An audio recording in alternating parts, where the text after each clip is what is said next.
before the deserts of New Mexico became fields of pale white sand, people were walking there beneath an Ice Age sky. This is a quiet journey into the ancient Americas, into a world of vanished lakes, hidden footprints, mammoths, ancient animals, and mysterious shapes carved into the earth beneath the Amazon rainforest forest. We will begin in a silent landscape called White Sands National Park, where the ground has remembered something for more than 20,000 years. Then, we will drift far south into the Amazon, where enormous circles, squares, roads, and earthworks were hidden beneath the trees. And by the end, the past may not feel like something distant or forgotten. It may feel closer than that, like a path still waiting beneath the sand. White Sands National Park is one of the strangest and most peaceful places in North America. The dunes stretch outward beneath a wide sky, pale and bright, rolling across the land like waves that have forgotten the sea. During the day, the sand can look almost too white to be real. At night, under the moon, it becomes softer, quieter, almost silver. Today, the land seems dry and empty, but during the Ice Age, this place was very different. The basin once held a great body of fresh water known as Lake Otero. Around its edges grew grasses, plants, and trees.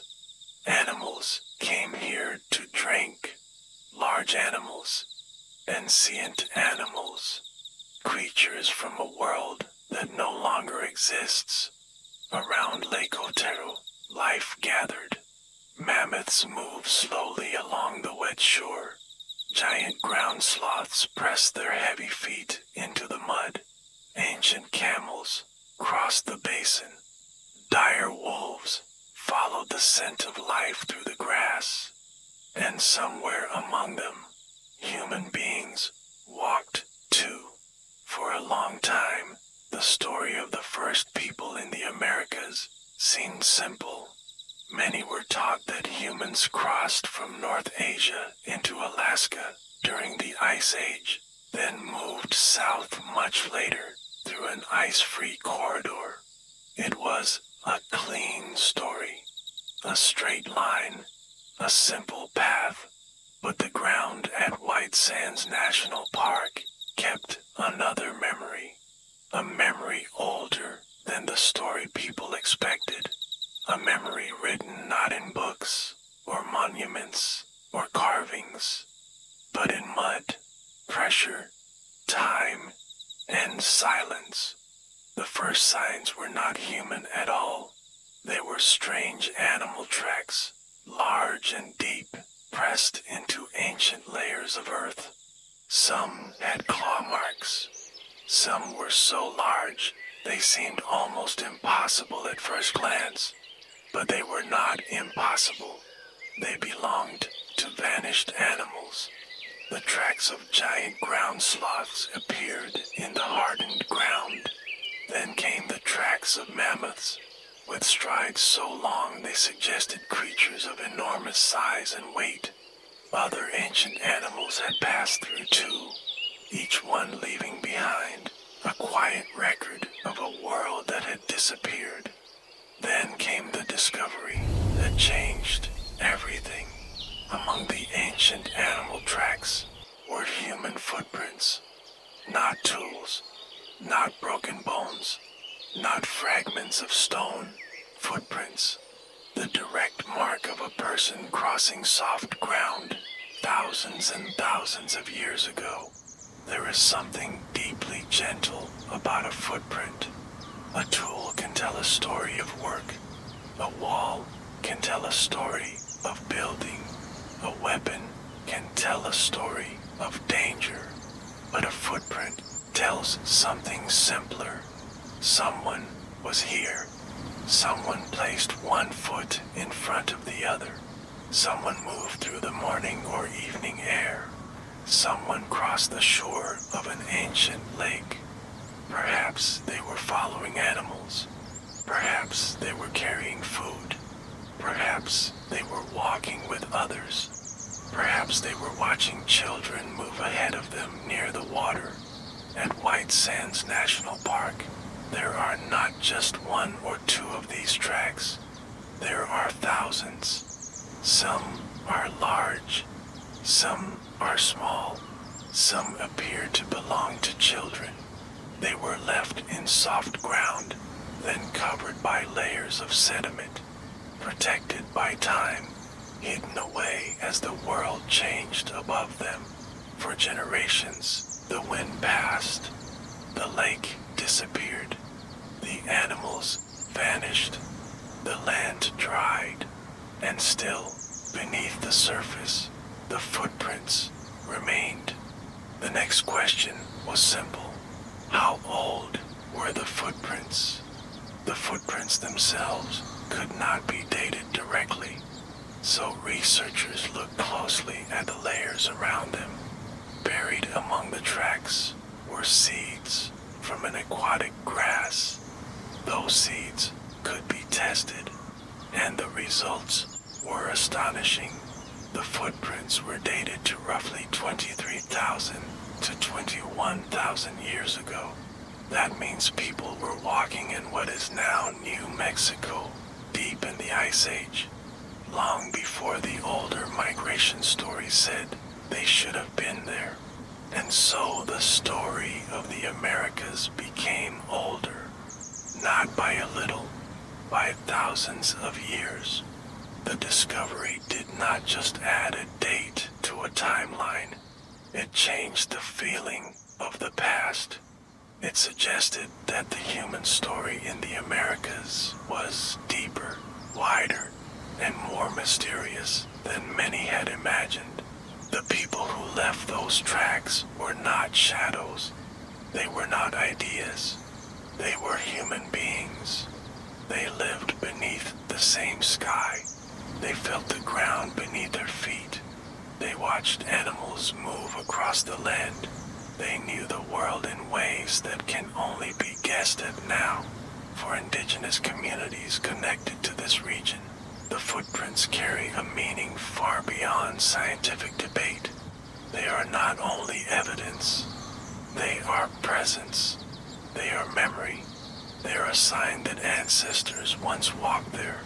Some of the most moving tracks are the little ones, the footprints of children, small marks in the ancient earth. A child may have walked beside a parent, or followed others along the edge of the water, or played for a moment in the wet ground, never knowing that the earth would remember that step for more than 20,000 years. There is a softness in that thought. The past is often told through great events, kings, cities, varas, monuments, but sometimes the most powerful thing left behind is the shape of a child's foot in old mud, and these footprints are fragile. The same erosion that reveals them can also erase them. Wind and weather uncover them. Then slowly they begin to disappear. The ground speaks. Then the wind begins to quiet it. But even when the marks are gone, the stories continue. To understand why so many tracks were left at White Sands National Park, the land has to be imagined as it once was. Not as a dry, white desert, but as a living place. Lake Otero would have drawn animals from the surrounding region. Fresh water meant life. Vegetation meant food. Large animals gathered near the shore, and people likely followed them, watching, learning, walking through the same ancient landscape. The Ice Age world was colder than the world today. Much of northern North America was covered in ice. But here, around the ancient lake, life gathered. One can imagine a calm evening, the sun lowering over the basin, the the water reflecting a pale sky, mammoths moving slowly in the distance, birds calling over the grass, people walking along the wet shore, leaving soft impressions beneath their feet. Perhaps no one thought the footprints mattered. Perhaps they were gone from sight within days. But they were not gone from the earth. They waited. Layer by layer, the land covered them. Season by season, the world changed. And then, many thousands of years later, they returned. The White Sands National Park discovery also brings another question into the quiet room of history. What happened to the great animals? Between around 13,000 and 11,000 years ago, many of the Ice Age animals of the Americas disappeared. Mammoths, giant ground sloths, ancient camels, and other large creatures that once moved across the landscape. The footprints show that humans and these animals shared the region for thousands of years before many of them vanished. So the story may be more complicated than a single cause. Temperatures changed, water levels shifted, habitats transformed.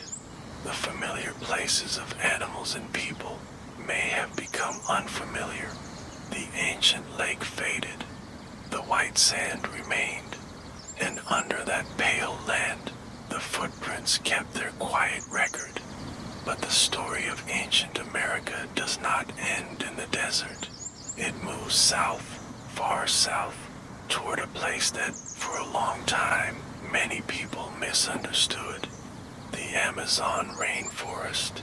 From above, the Amazon appears like an endless green ocean. Trees stretch in every direction, covering rivers, animals, villages, and older traces of human life. For decades, the thick rainforest made it easy to imagine the region as a place where only small, scattered groups had lived in the deep past.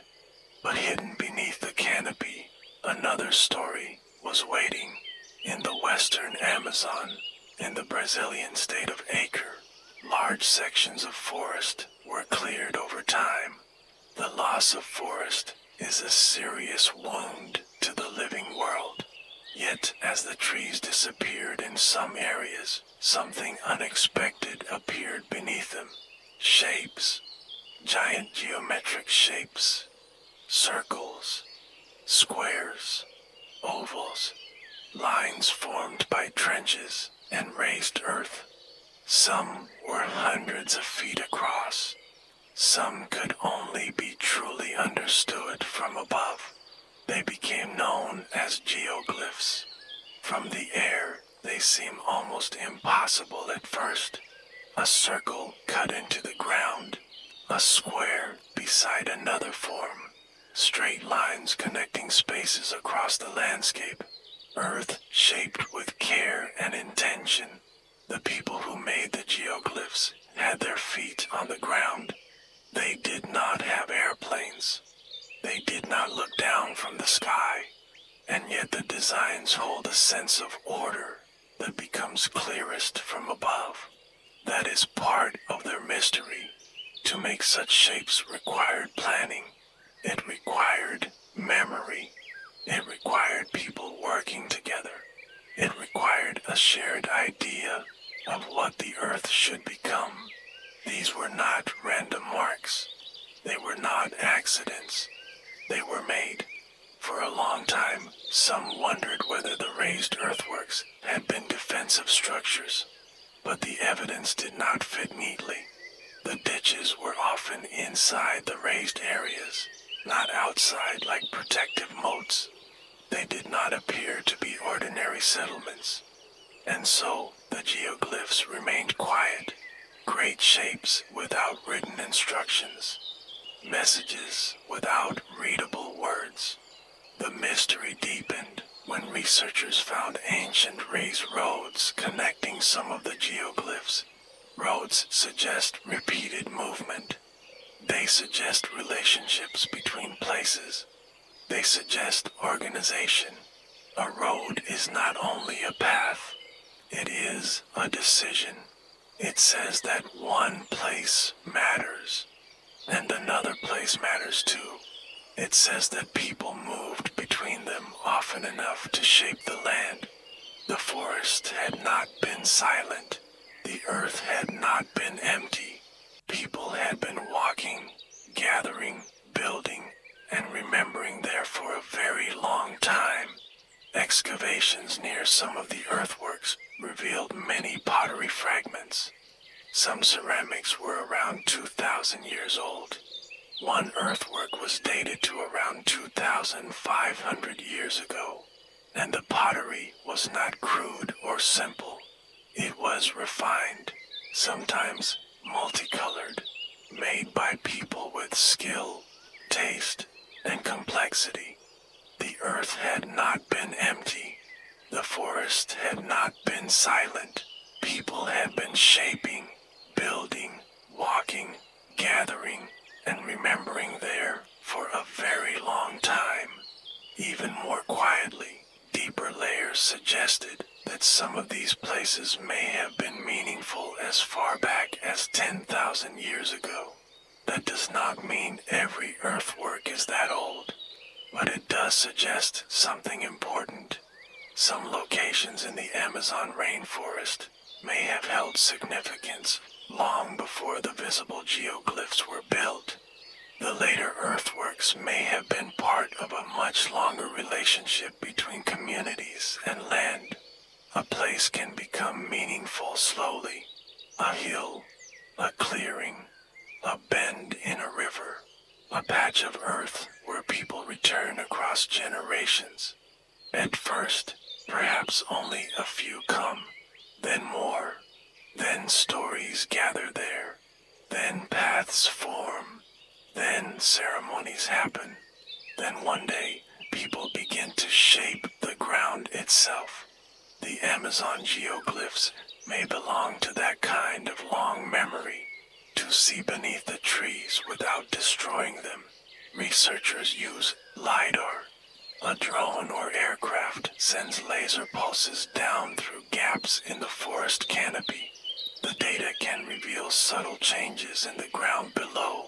It can create a map of hidden shapes, paths, and raised forms. This is one of the gentlest ideas in modern archaeology: to look without cutting, to reveal without tearing away, to let the forest remain standing while the ground beneath it tells its story. Through this kind of technology, more hidden structures may be found, more circles, more roads, more traces of people whose names are gone, but whose work still rests beneath the trees. The question remains, why were the geoglyphs made? No one can answer with certainty. There are no written records from their builders explaining their purpose. The shapes may have been gathering places, ceremonial spaces, markers of identity, sacred landscapes, or something not easily translated into modern words. Modern people often look at ancient places and ask one question: what was this for? But the answer may not be simple.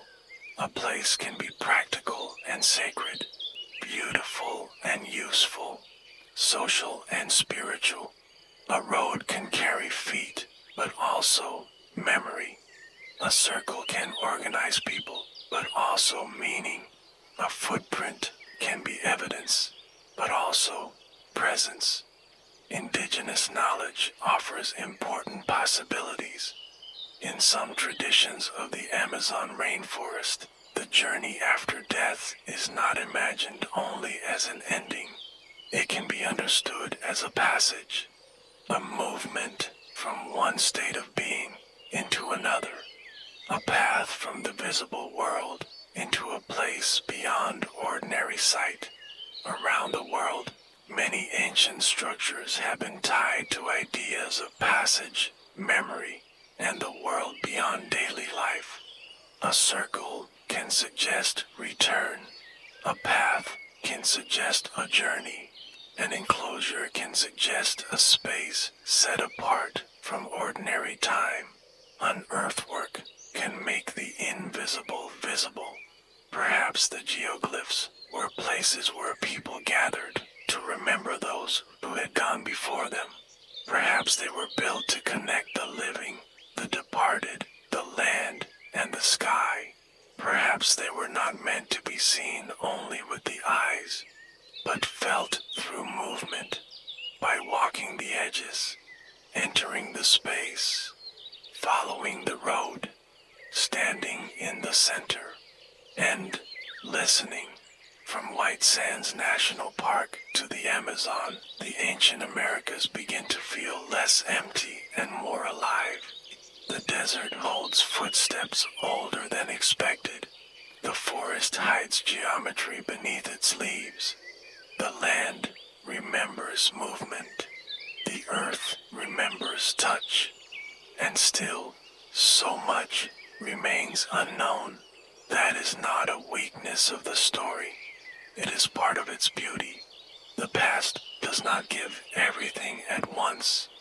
It offers a footprint, then a seed, then a buried road, then a circle beneath the trees, then silence.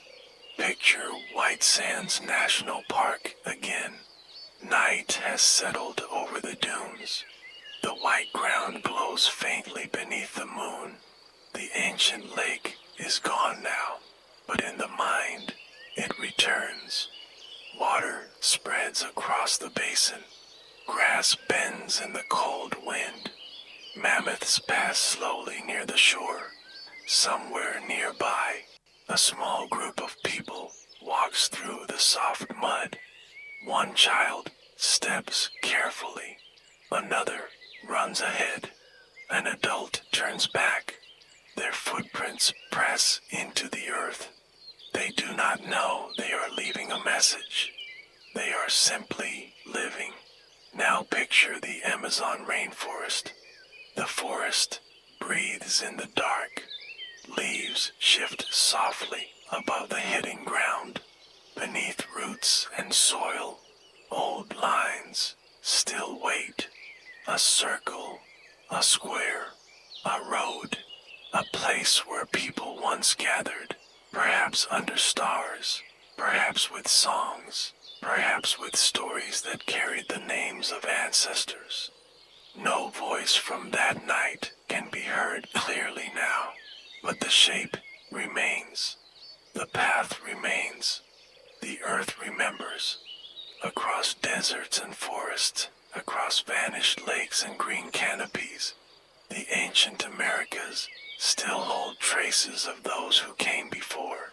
Some traces are as small as a footstep.